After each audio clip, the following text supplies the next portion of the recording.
Symptoms of ADHD in girls.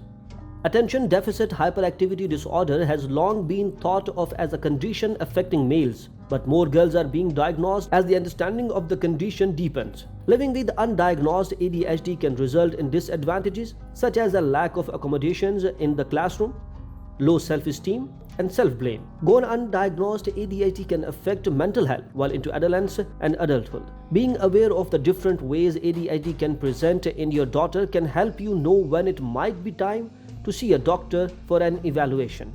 Diagnosing ADHD in girls. ADHD symptoms can manifest very differently in each child. You may have a boy who has been diagnosed with ADHD but never consider that your daughter who is having trouble in school because her issues seem so different from his. How ADHD is different in girls. Hyperactivity and impulsivity are two of the most well-known symptoms of ADHD, but they aren't as common with girls because girls with ADHD have less of these two things. They can be misdiagnosed. Usually, kids find out that they have ADHD between ages 6 and 12. For girls, it may come later.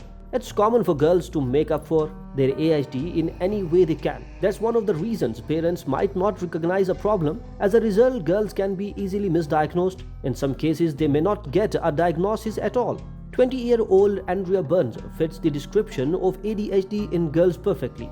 She wasn't officially diagnosed with attention deficit hyperactivity disorder until her freshman year at Indiana University, even though she showed obvious signs of ADHD in middle school.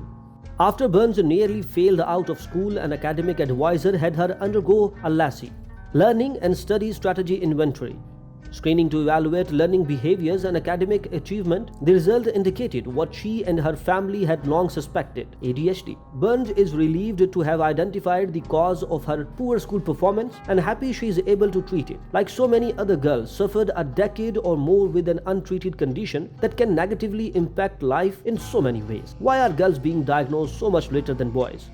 One of the key reasons girls are so often overlooked is that they exhibit hyperactivity differently than boys.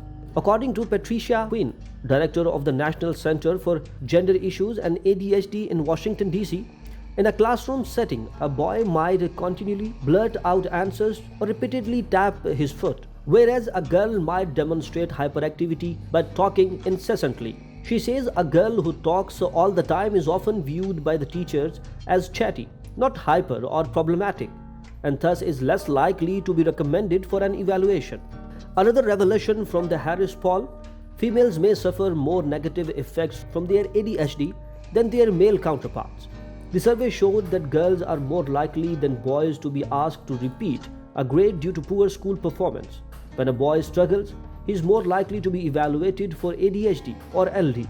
But a teacher who observes a disorganized female student, one who can't plan ahead, meet object deadlines, and so on, believes that she'll benefit by being held back a year.